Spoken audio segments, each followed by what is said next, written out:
नाथसाहेबाच्या नावानं चांग भलं. नमस्कार मंडळी, मी वीर डोंबिवलीचा ब्लॉगर. चला तर मग आज सुरू करूया आपला नवीन ब्लॉग. खोर गावातील काळ भैरवनाथ मंदिरामध्ये बहुसंख्येने पारंपरिक पद्धतीने गंगापूजन सोहळा पार पडणार आहे. त्याची तयारी तुम्ही पाहतच आहात. गावातील नागरिकांनी मोठ्या उत्साहात आणि श्रद्धेने या धार्मिक कार्यक्रमात सहभाग घेतला. गंगापूजन हा आपल्या संस्कृतीतील एक महत्त्वाचा धार्मिक विधी मानला जातो.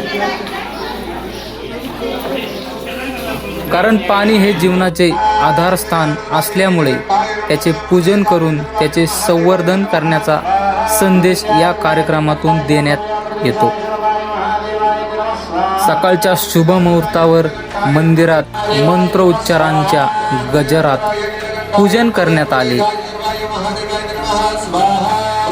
व तसेच महिलांनी पारंपरिक वेशभूषेत सहभाग घेतला, तर युवकांनी कार्यक्रमाच्या आयोजनात पुढाकार घेतला.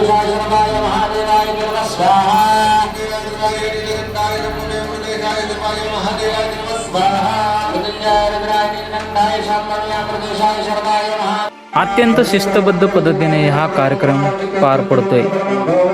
खूप चांगली गोष्ट आहे.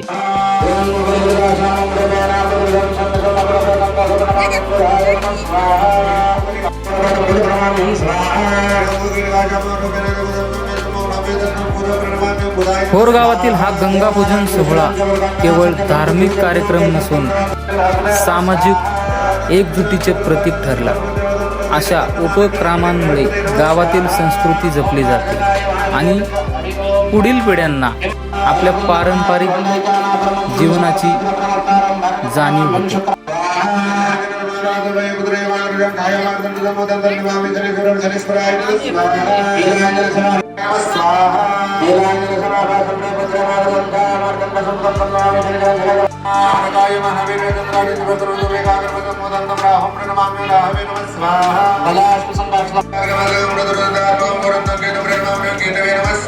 या होम पूजनसाठी जोड्या भरपूर असल्यामुळे 18 जोड्या बसवण्यात आल्या, कारण एवढ्या जोड्या सोबत बसवणे शक्य नव्हते.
अशा पद्धतीचे धार्मिक आणि सामाजिक उपक्रम सर्व गावकऱ्यांना एकत्रित आणतात आणि समाजात सकारात्मक ऊर्जा निर्माण करतात.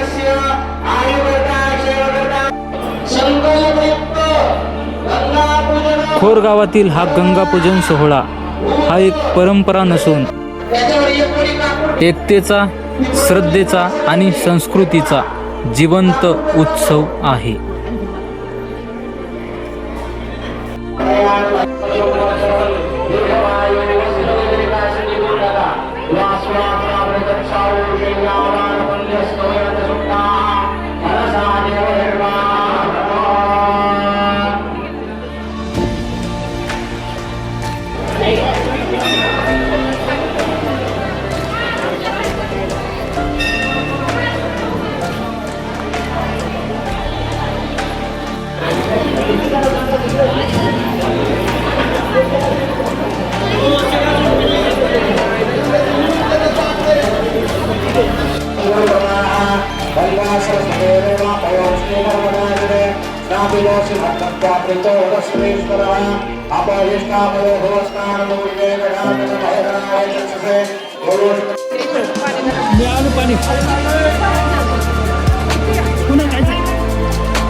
Yeah.